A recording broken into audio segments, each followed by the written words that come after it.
I'll die today. I don't think so. Jack was unfazed. He took a look outside and saw that Shauna had already brought Kylie to play Dot under the banyan tree. Humph, I'll see how tough you think you are, young Master Clark sneered. He couldn't be bothered to argue with Jack, believing Jack would regret it soon enough.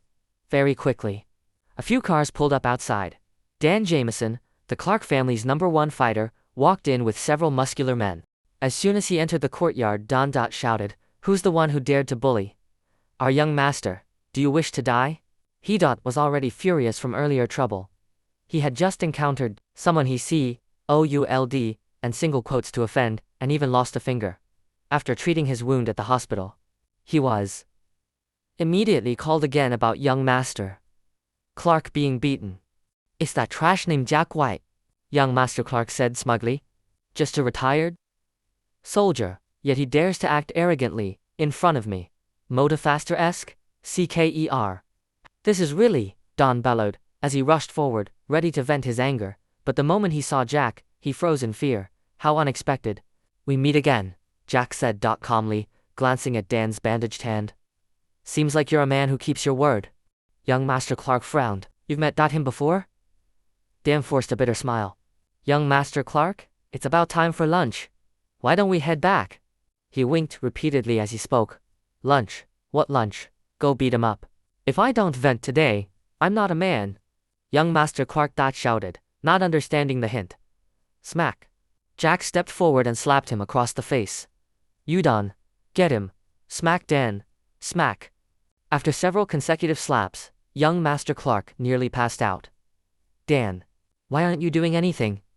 he cried, on the verge of tears. He had never been treated this way before. But Dan didn't dare to move. The men behind him had also seen what Jack had done before.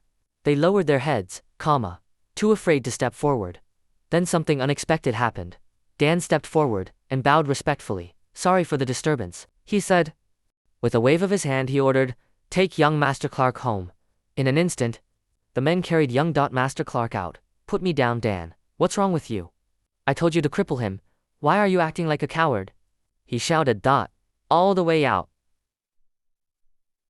Fiona and Andrew stood there, completely stunned. They had thought Jack was finished. No one expected such a dramatic turn. "Could it be Dan is afraid of you? Do you know him?" Selena asked, frowning. "That's a long story," Jack replied with a bitter smile. Then he noticed the bag of trash on the floor. "Selena, why are you collecting trash? What happened in the past 5 years?" The moment the topic came up, Fiona exploded with rage. "It's all because of you," she shouted angrily. "If you hadn't gotten my daughter pregnant, would she be kicked out? Do you think we be collecting trash to survive?" "Mom, stop it," Selena cut in firmly. "He's not to blame, it was my decision. He didn't force me. I don't regret that night. I'll take responsibility for my choices. Grandpa made me marry him, and he's the man I'll stay with." "Impossible," Fiona snapped. "You must have been drunk, and he took advantage. You're the Taylor family's eldest miss, and he's just a delivery boy." She glared at Jack. "You must compensate her and divorce her. Let her marry young Master Clark. Unless Selena says so, I won't divorce her," Jack said firmly. He looked at Selena, his expression softening. "Tell me what happened. With your abilities, you shouldn't have ended up like this." Selena smiled bitterly, filled with silent suffering. "When I got pregnant, they told me to abort the child. I refused, and I was kicked out. What job could I take while pregnant? Grandpa even ordered companies not to hire me. Some companies were willing, like the Clark family, but the condition was to abort the child. And young Master Clark had his eyes on me. What choice did I have?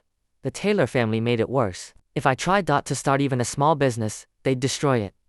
The only way they left me alone was collecting trash. Damn it." Jack clenched his fists, anger rising. His wife had been reduced to this. "You see, it's all because of you," Fiona continued bitterly. "If not for you, would our family be like this?" She sobbed. "Selena's father even broke his leg. Working as a porter. Look at us now. Why is my life so miserable?" Jack's heart tightened with guilt. "Father, mother, I'm sorry. I didn't expect things to turn out this way, but don't worry. Now that I'm back, no one will dare bully you again." You're just talking nonsense, Fiona snapped. You're just a soldier. What can you do? It's far better for Selena to marry young Master Clark or even young Master Wilson than to stay with trash like you. Ma, no matter what you say, he's still Kylie single quotes as father and your son-in-law. Don't ridicule him anymore. What happened in the past is already over. You should stop bringing it up. Selena said gently, still as kind and understanding as before. Bullsh *T. We've never acknowledged him as our son-in-law, Fiona snapped. That's right. If not for him, my leg wouldn't be like this, Andrew added, still holding his grudge. But what mistake did he make? Selena said helplessly. Back then, I slept with him, out of spite. I didn't expect to get pregnant. It was her own impulsive choice, and she COULDN, single quotes to abort the child. But you didn't have to keep it. You're really trying to give me a heart attack? Fiona stomped her foot in frustration. Enough, Andrew said, lighting a cigarette. He's back now. Let's just see if he can find something to do. Maybe our lives will improve. Improve? Can it be better than when we lived in a townhouse? Fiona scoffed. Selena, where's my mother? Jack asked, frowning. I've been back for a while, but Haven's single quotes. Seen her, she's still working. Selena replied with a bitter smile. Your mother can only work as a cleaner. Her pay is low, and she even shares it with us. That's how we survive. Hearing that, Jack felt uneasy. Take me to her. You know where she works, right? Brett, I'm telling you divorce, Selena. And compensate her at least 10 million for her lost youth. Fiona shouted as they left. The sun blazed high in the sky.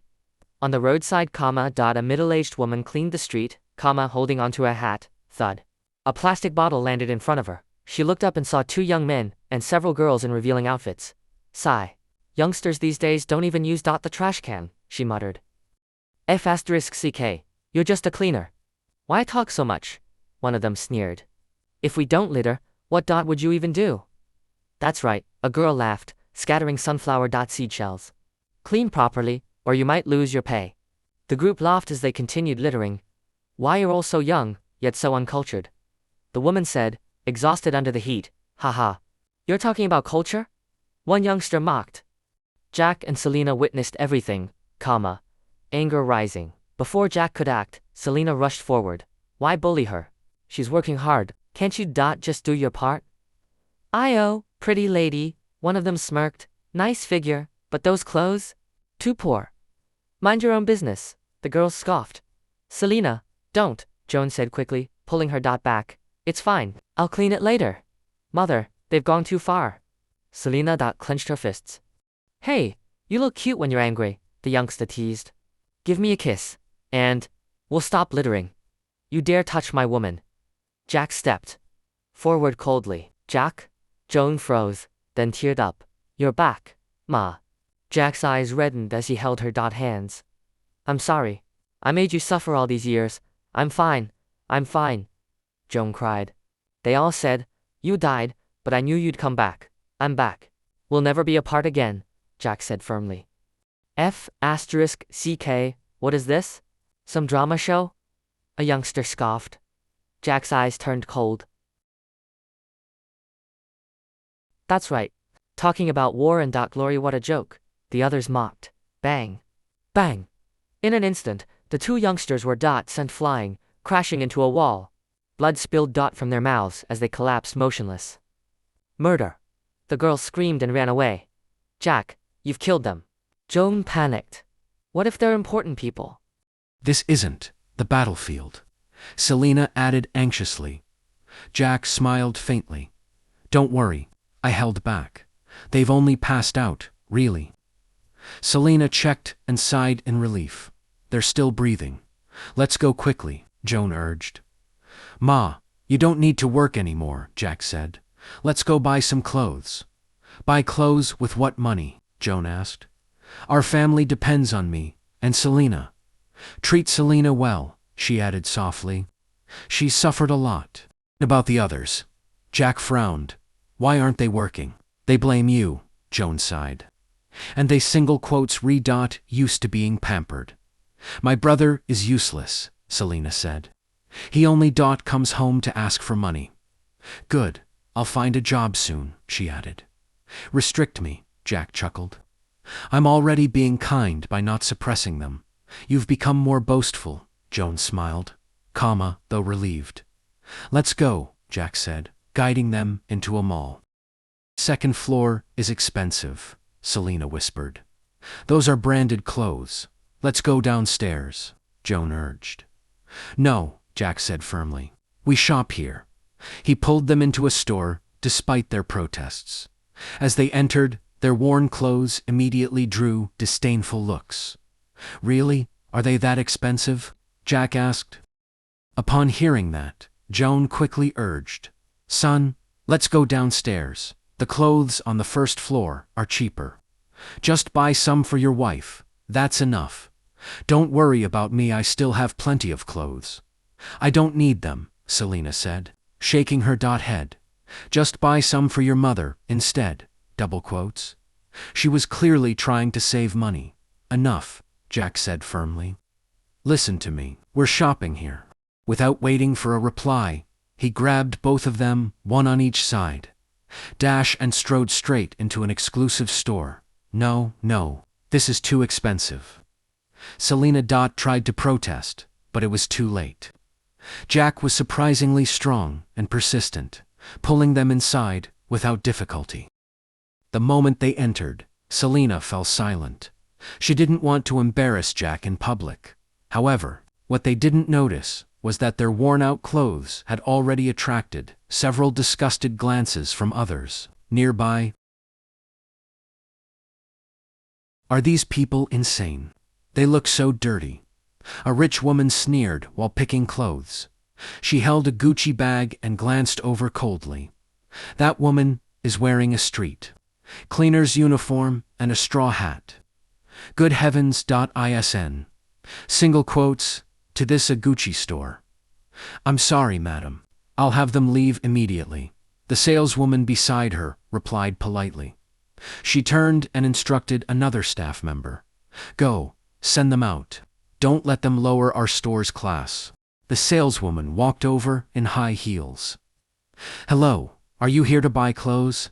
This is a Gucci store. Our products are imported and of high quality. She was experienced and assumed they would understand the hint and leave on their own. However, she had clearly misjudged this time. Jack glanced around calmly. High class is good. I'm here to buy classy clothes for my mother and wife. I won't accept anything low class. What, the saleswoman was stunned, sir. Are you sure? Jack looked at Selina. My wife is beautiful and graceful. Shouldn't she wear something classy? Of course. But I'm worried you might have trouble paying later. She replied with a forced smile. What trouble? Jack said indifferently. He pointed at a dress. Selina, that one looks good. It should suit you. It's fine. I don't like the color, Selina said. Nervously, Jack. Maybe we should leave. Nice excuse, the rich woman suddenly interrupted with a sneer. Just admit you can't afford it. What's the point of pretending? Only the rich deserve to keep up appearances. Based on what are you judging us? Jack's expression darkened. Everything, she replied arrogantly. A cleaner and two poorly dressed people. How can you afford anything here? That dress alone costs 5 figures. Can you even read the price? 5 figures. Joan gasped in shock.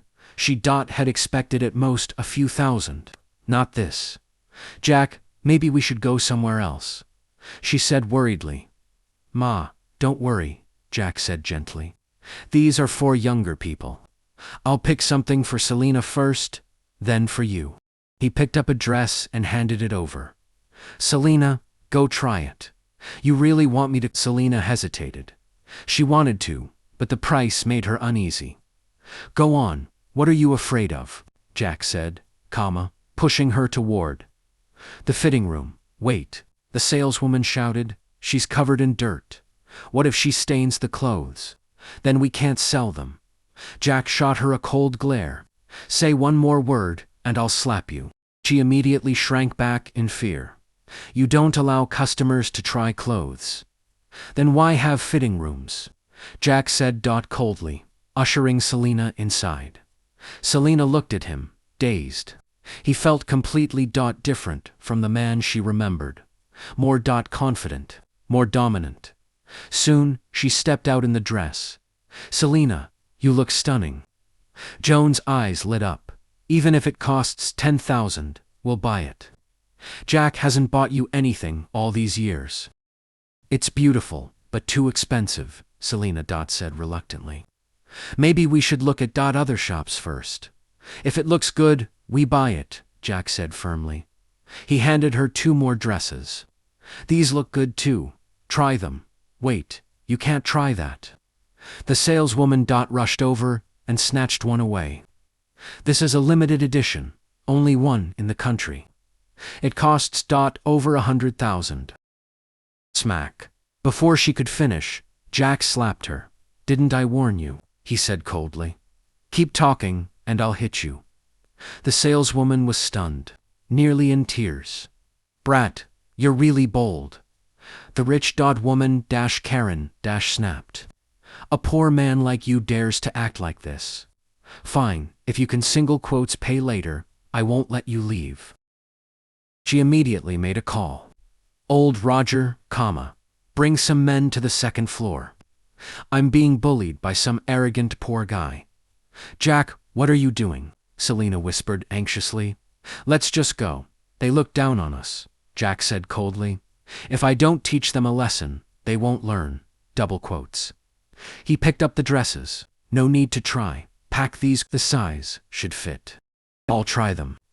Selina sighed helplessly. The purchase clearly wasn't avoidable anymore. Before she finished changing, several bodyguards in suits appeared at the entrance. Karen stood there, arms crossed, sneering. "Karen, is that him?" a man said coldly. "Don't worry. I deal with people like this all the time. I'll show him what cruelty means."